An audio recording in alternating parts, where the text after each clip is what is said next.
Today, you are going to learn how to create color themes.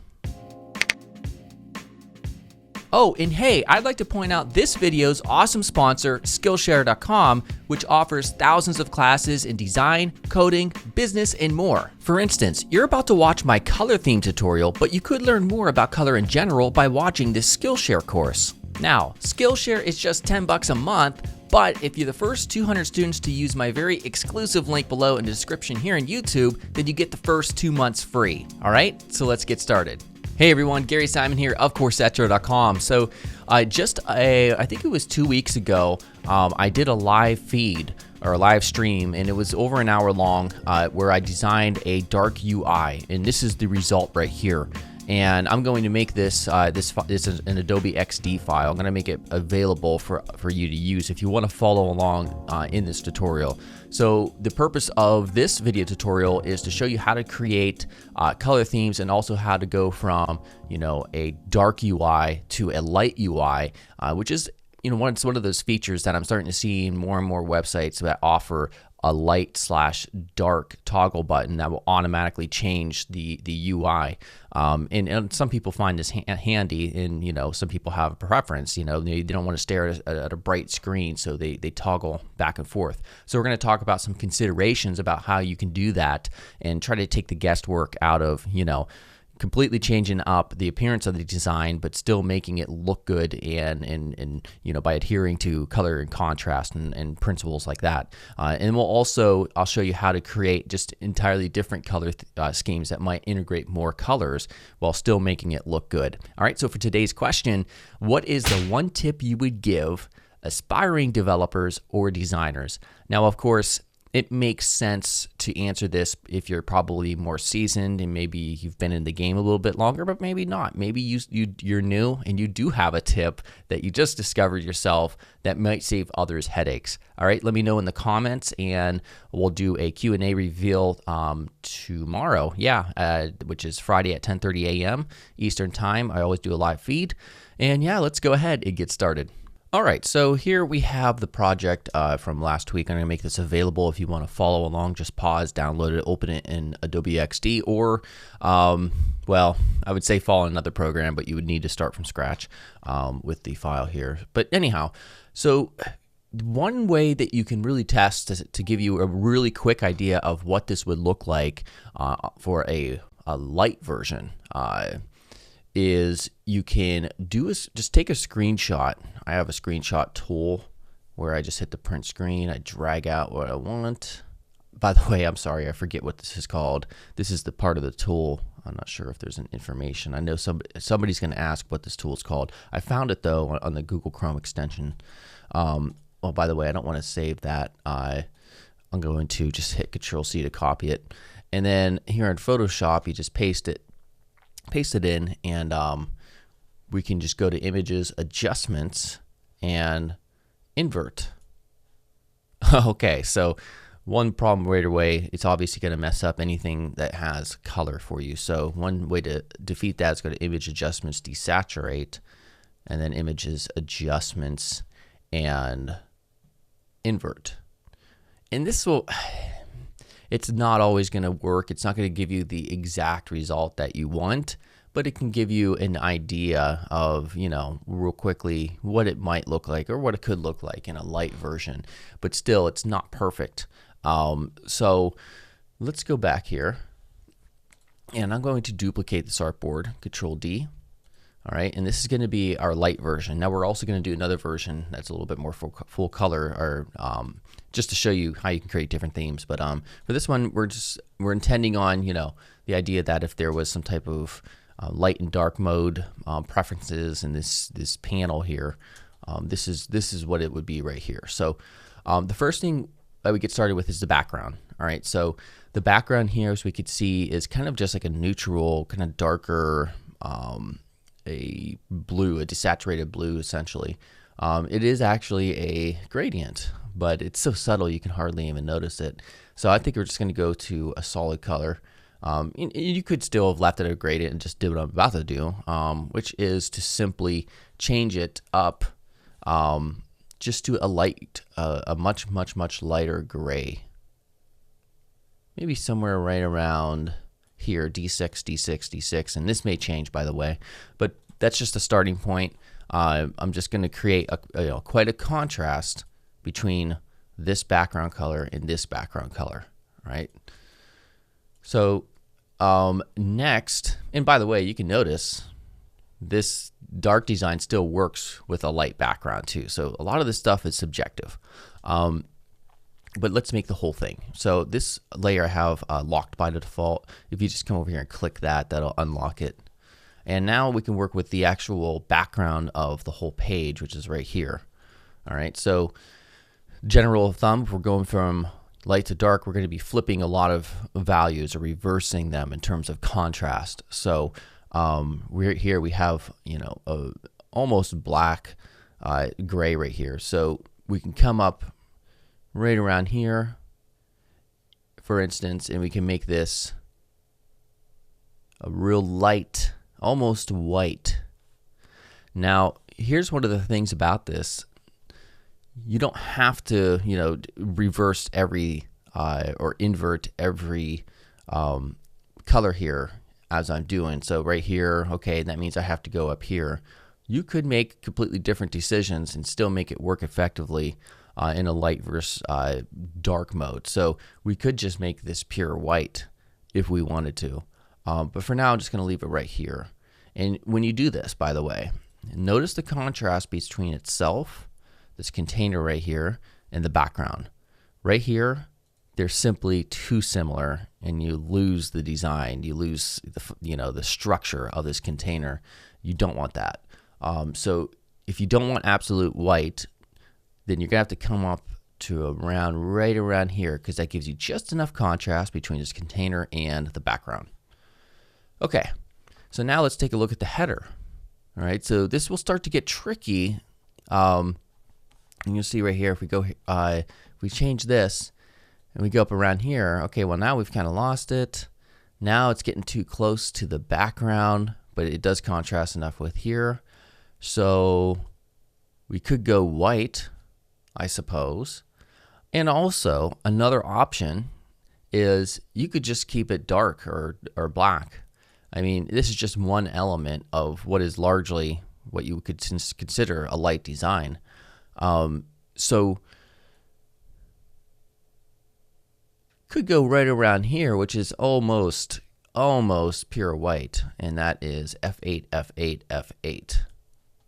All right, so at this point, now it's probably worth changing some things around here. Let's real quickly, this one's sticking out, this container is kind of like creating a lot of a distraction at this point.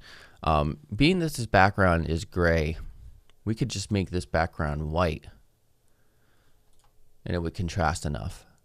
All right, so obviously at this point it looks pretty ugly, and we're probably going to do a second version of this light color, but let's just start changing things up, flipping these the type values from pure white to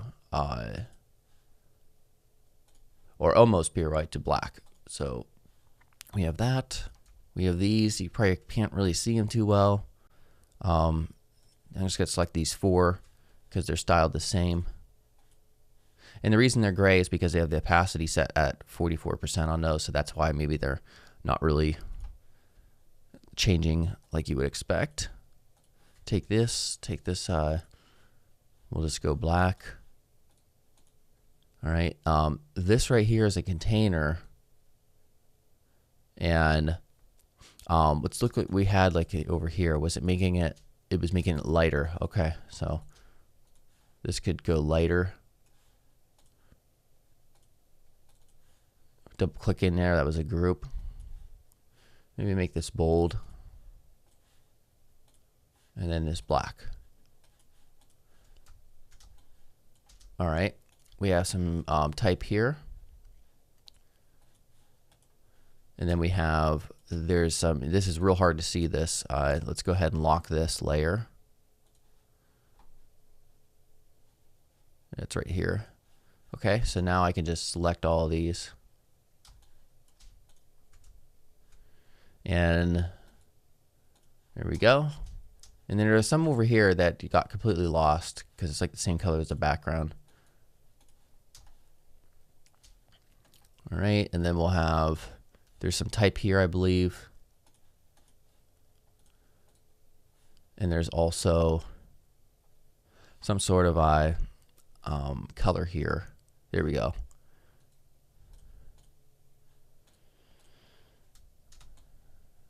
All right. And then what we could do is we'll just kind of want these to be rounded. I don't know why. It's something probably not worth changing because that doesn't have to do with color, but whatever. All right, so then we could take this and do repeat grid or whatever. All right, and here's a potential light color version. But like I mentioned, it's not etched in stone. You could still make variations and determine which one you want to use. So I'm going to hit Control D to duplicate it, and then we'll do a second type of light version down here, making a slight change. So maybe you don't want this main container to be this light color. Let's unlock it. We're going to make it white instead. All right. So then, after having made that change, we lose our containers down here. So we double click in here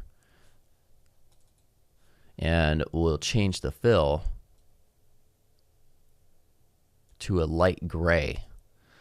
So the panels that sit on top of this absolute white will still contrast, and the way they'll contrast is by making them light gray. This kind of should probably stick out more. There we go. What else here? So now you can kind of see right off the bat, this one, maybe this should be a little bit contrast a tad bit more. There we go. This one right off the bat is much more effective. Oh, we lost this over here. So we can make this, because it was white, we can make this one gray. There we go. I would say if we're comparing these two, this one just seems a little bit dull or dark. This one is definitely much more effective. So as you can see, changing and experimenting will work really well. So in this case, get out of here. I'd rather just put this right there. This is an afterthought. All right, awesome. So that's how you could go. Oops, one thing you want to change, for instance, this has a stroke. It should be white. There we go. All right, good stuff. So now, let's say, for instance, you want to have actual site themes where users can completely change the appearance or switch between changing the appearance quite a bit. It's outside of just going from light and dark. So let's take this original one. And as you can see, we've only been dealing with one primary color, and then just a bunch of grays or light grays or whatever. Let's say we wanted to have two colors that really have an important role in the design itself. All right, so let's say, for instance, we want the background. We'll go to solid color again, and we want the background maybe something like a blue, right around 2169A1. All right, and then we'll say we'll take the this top bar, and we'll use a color that will work well with this blue and contrast well and complement it. Right around there actually looks pretty good, and you could experiment by going up and down. There's actually a lot of colors that would work with that blue background. So I'm going to choose just this almost the Corsetto sort of green that I have. Right around there, kind of desaturated. You want it to contrast enough with the type on the top. So you don't want to do this, for instance, because then it's lost way too much. So you don't want to come over here, though, and then becomes way desaturated and not really much of a color. So it's all about finding that balance, as you can see. Make it a little bit lighter right around here, I think. And then let's add both of those to the swatches here. There we go. And then if you want the type to stand out more, because it is still hard to see, you have several options. One such option would be to double click into here, and this isn't in a part of a repeat grid, so if we change one, the other ones change. Oh, we can always increase the opacity. They actually stand out pretty well right here. We can duplicate this background, and perhaps you can add just a background to these links here once you go to do the CSS or whatever. And so we could just make it come slightly down in terms of the opacity. And that way it kind of creates a container around itself, and it also it darkens up the background, so it increases the contrast more. So we can make this white, or instead of making this white, we could just make it this color. All right, so now we're dealing with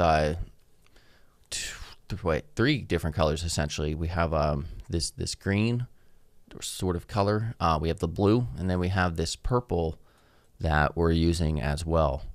Okay, so now what about this dark portion? Let's undo that, and maybe we can keep it dark, but maybe it doesn't have to be gray. Maybe it could be based on this color right here, and you know, you could either make it real light, or we can go dark.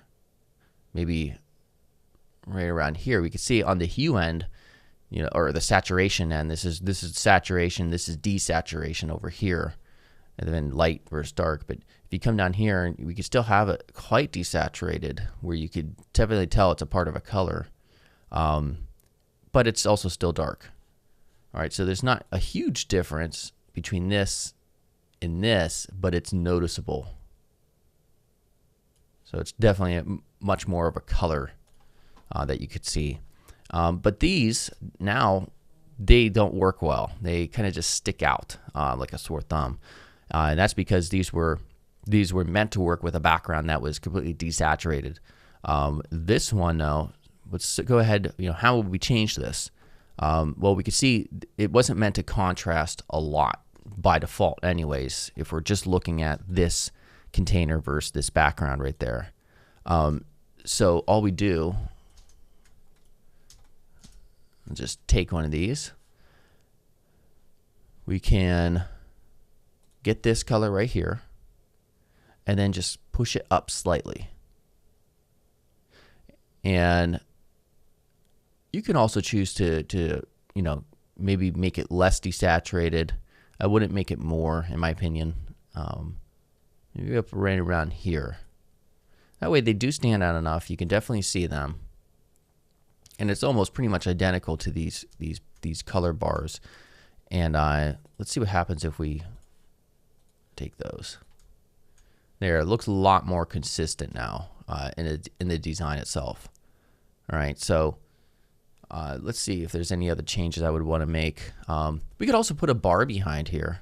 The other two designs, this doesn't really have its own background color, this left sidebar, but we can do that just to show you what it looks like. So let's take this background, duplicate it, Control D, and drag it over, and now we can make it something that's either way darker, which I don't like, it just doesn't look right to me, or lighter. And this looks a lot better. We still have contrast, a lot of contrast between the background in this element itself, between this page background and this sidebar, and also obviously this up here and here. So it's all about understanding contrast and really trying to make things fit out and work coherently in terms of color. And I think this is pretty solid right here. This one is just silly. I'm just going to delete that. So now you have, you know, we started from here. I'm just going to go over and just move these over. Here's our light version. And then here's just an optional color theme. And of course, you can create endless possibilities, and you can do this real quickly. So I'll just do it real fast. Say instead of a black back or a blue background, we can, let's see here. What do I like? All right, we'll just go with the green one right here. Now the green, these kind of collide with each other, and we want them different, obviously, so we can adjust these Let me delete this first because it's throwing me off. Now notice there's not a lot of contrast between this here and here, especially if you're looking at the edge. So you really want to choose these colors wisely.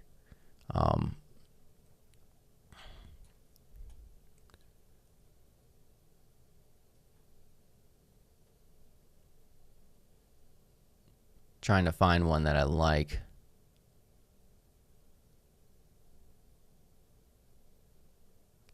It's a little bit more tricky.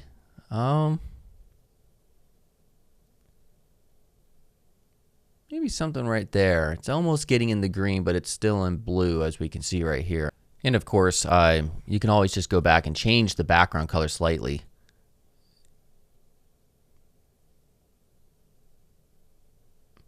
Okay, that's obviously not slightly. I'm just not liking where that was going. I didn't like the color combination, really. Yeah, I could even do something, you know, different like that, and just give these, you know, all these color schemes and such have a lot, you know, a lot of different names and such. These two colors actually work well together, but you get the idea. As you can see, we could take the same design and drastically change it through the power of color. All right, guys, hopefully that was helpful to you, and now you'll be on your way to creating awesome color themes for your UIs. All right, so make sure to remember to answer the question for today's question in the comments here on YouTube, which is, what is the one tip you would give aspiring designers or developers? Make sure to subscribe, check out the Discord server, and I'll see you live tomorrow at 10:30 a.m. Eastern Time. All right, goodbye.